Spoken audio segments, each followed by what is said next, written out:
प्रणाम श्रोताओं, आप सभी का मेरे चैनल भक्ति कथा सागर में बहुत बहुत स्वागत है।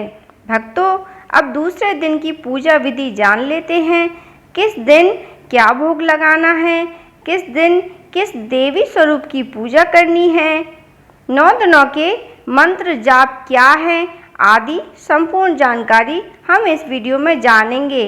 इससे पहले अगर आपने मेरे चैनल को सब्सक्राइब नहीं किया है तो कृपया करके मेरे चैनल को सब्सक्राइब कर लें और वीडियो का नोटिफिकेशन पाने के लिए बेल आइकन को प्रेस कर दें। भक्तों, नवरात्रि के प्रथम दिन हम माता की स्थापना करते हैं, कलश की स्थापना करते हैं, जवारे बोते हैं, नवग्रह की स्थापना करते हैं, अखंड ज्योति की स्थापना करते हैं, तब जाकर हम पूजा आरंभ करते हैं। पर दूसरे दिन हमें यह सब नहीं करना होता है, क्योंकि हम इन सब की स्थापना पहले दिन कर चुके होते हैं। तो दूसरे दिन हम सिर्फ पूजा करेंगे। दूसरे दिन पूजा करने के लिए सबसे पहले पुष्प से सभी को जल अर्पित करेंगे, सभी को रोली हल्दी का टीका लगाएंगे, अक्षत अर्पित करेंगे, पुष्प और पुष्प माला अर्पित करेंगे, प्रसाद अर्पित करेंगे और होम करेंगे। जो भी प्रसाद अर्पित कर रहे हैं वह होम में अवश्य चढ़ाएं। उसके बाद आरती करें और माता से क्षमा प्रार्थना करें कि पूजा में जो भी गलती हुई हो माँ उसे क्षमा करे। इस तरह अपनी पूजा संपूर्ण करेंगे और इसी तरह हम तीसरे दिन, चौथे दिन, 5वें दिन, 6वें दिन और 7वें दिन की पूजा पूर्ण करेंगे। जिनके यहाँ अष्टमी के दिन माता का पूर्ण पूजन होता है वे लोग 7 दिन तक इसी तरह पूजा करें और जिनके यहाँ नवमी के दिन माता का पूर्ण पूजन होता है वे अष्टमी के दिन भी इसी तरह पूजन कर सकते हैं।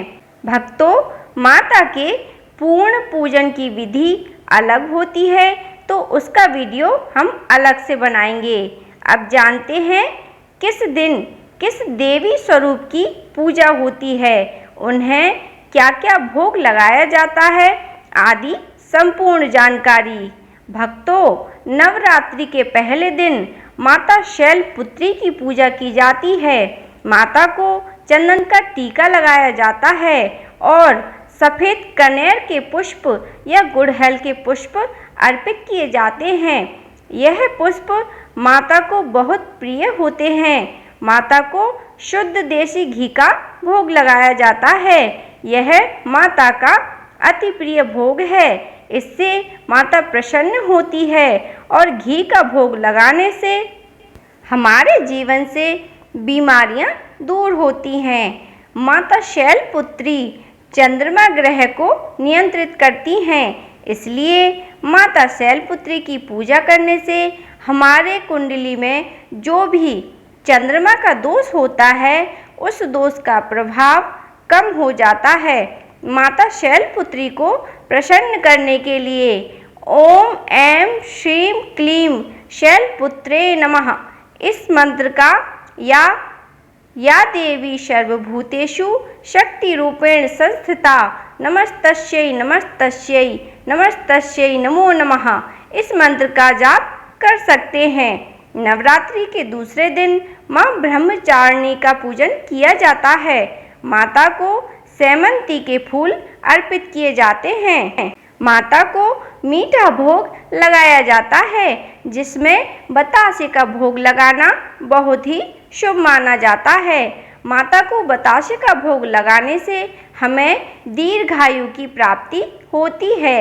माता ब्रह्मचारिणी मंगल ग्रह को नियंत्रित करती हैं। माता की पूजा करने से हमारी कुंडली में मंगल का दोष प्रभाव कम हो जाता है। माता को प्रसन्न करने के लिए ओम ऐं श्रीं क्लीं ब्रह्मचारिणे नमः इस मंत्र का जाप कर सकते हैं। नवरात्रि के तीसरे दिन माता चंद्र घंटा स्वरूप का पूजन किया जाता है। माता को दूध या दूध से बनी मिठाई का भोग लगाया जाता है। यह भोग माता को अति प्रिय है। उन्हें शंख पुष्पी के फूल अर्पित किए जाते हैं। माता शुक्र ग्रह को नियंत्रित करती है, इसलिए देवी चंद्र घंटा की पूजा करने से हमारी कुंडली का शुक्र ग्रह दोष कम हो जाता है। माता चंद्र घंटा को प्रसन्न करने के लिए ओम ऐं श्रीं क्लीं चंद्र घंटाय नमः इस मंत्र का जाप कर सकते हैं। नवरात्रि में चौथे दिन माता कूष्मांडा की पूजा की जाती है। माता कूष्मांडा को चमेली के पुष्प अर्पित किए जाते हैं, जो माता को अति प्रिय हैं। माता को मालपुआ का भोग लगाया जाता है। माता कूष्मांडा की पूजा करने से सुख समृद्धि घर में आती है।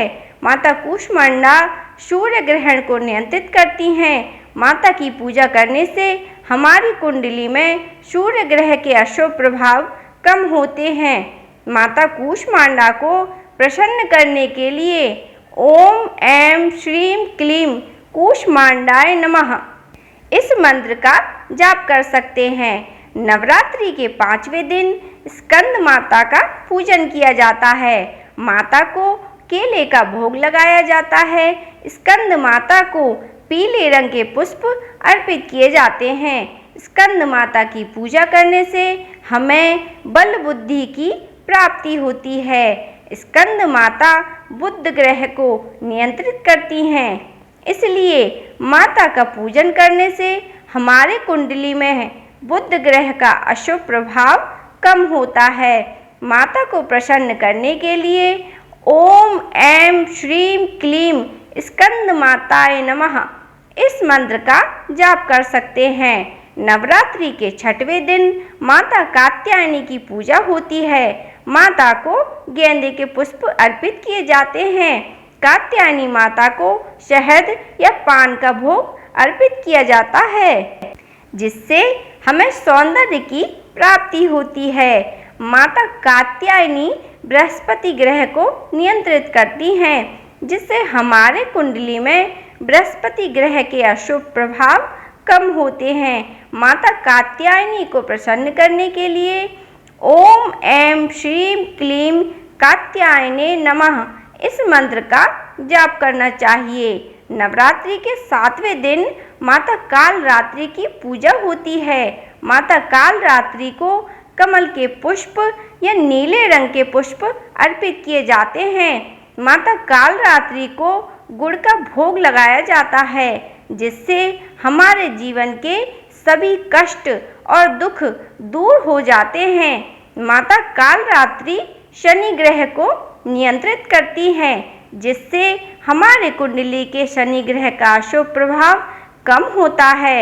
माता कालरात्रि को प्रसन्न करने के लिए ओम ऐं ह्रीं क्लीं कालरात्रे नमः इस मंत्र का जाप करना चाहिए। नवरात्रि के 8वें दिन माता महागौरी की पूजा की जाती है।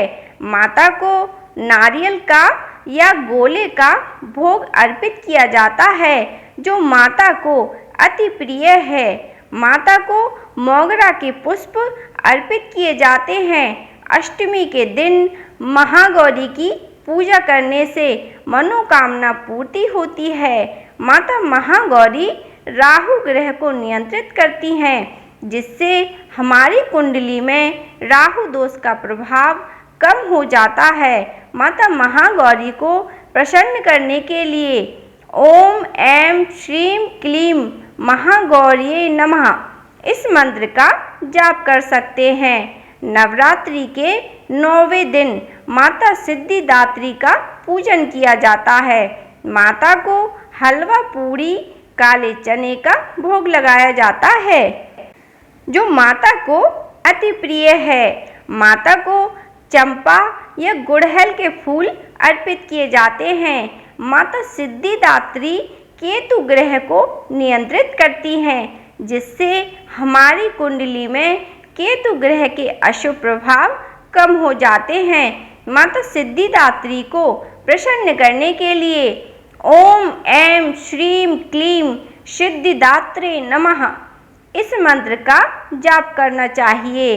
भक्तों, इस तरह नवदुर्गा में 9 दिन तक माता की पूजा बड़ी श्रद्धा भक्ति भाव से करने से माता अवश्य प्रसन्न होती है और आपको मनवांछित फल अवश्य प्रदान करती है। बोलो महामाया भगवती की जय।